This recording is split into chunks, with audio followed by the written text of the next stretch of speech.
Just before I start, I'd just like to apologise for the rest of the panel here. I was supposed to be on the ABC today, and so we got a message coming.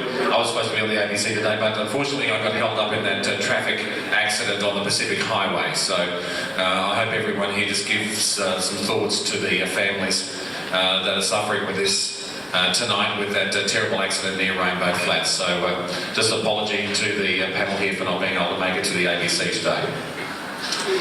Some of the most important things for One Nation and myself, just to give you a bit of a rundown with my CV.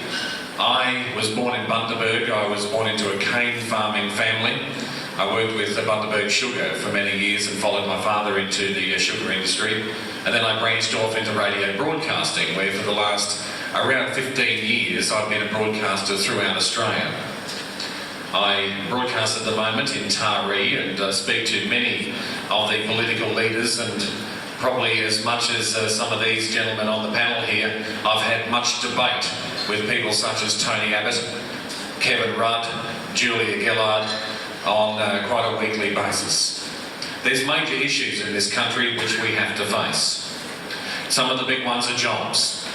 Roads and infrastructure, yes, I know that is a state issue, but some of the stories that we've been hearing around the electorate, certainly that's been echoed loudly. CSG, coal seam gas mining, that's certainly a big issue in the southern part, well actually nearly all of the electorate. We've only got one water supply, and we want to give it to our children and our children's children in good condition. I've been very much involved with the community over the last 8 years in this area. This year I was awarded the Community Service Award from Barry O'Farrell, the New South Wales Premier, for the continuing work that we do with the Manning Base Hospital and helping the children in the children's wards. I'm also quite passionate about the Indigenous people of this area as well, and I've been involved with some major projects with them. 2 years ago we got the Biripi people and we presented to the President of the United States a painting, and it was a wonderful honour to be a part of that. We're going to touch on a lot of things tonight. I'm really looking forward to many questions from everyone here.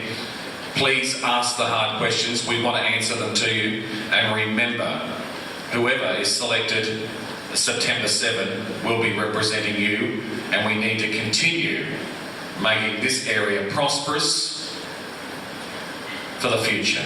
Thank you very much.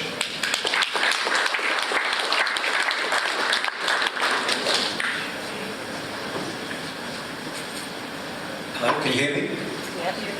Good evening, ladies and gentlemen. My name is Brian McNeclair. I'm representing the Katter Party. You all know Bob Katter, I understand, do you? You know, the big hat, 6-gallon hat. Okay, so there are many, many issues in the community, but my basic ground is I'm a commercial accountant. I'm retired now. Did a couple of years in the Army, in Army Intelligence. That says something, doesn't it? And it's not an oxymoron, by the way, how you feel it is. And so on and so forth. But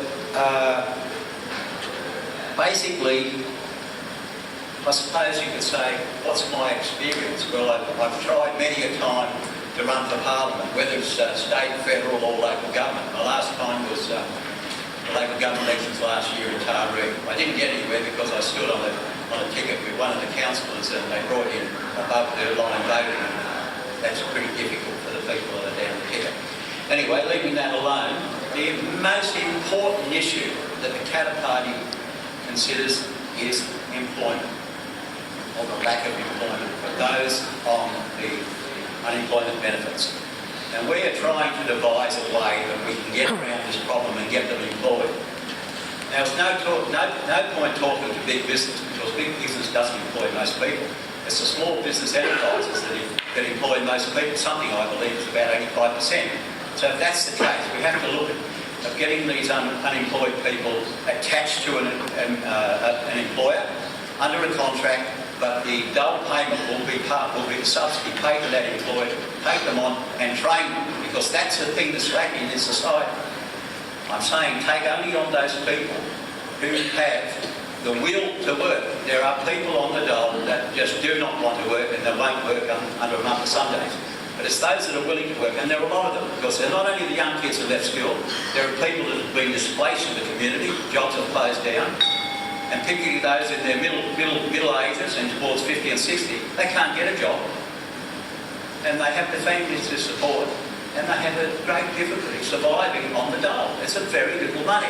So we've got to look at ways of helping these people to raise their self-esteem in the community and make them part of the community.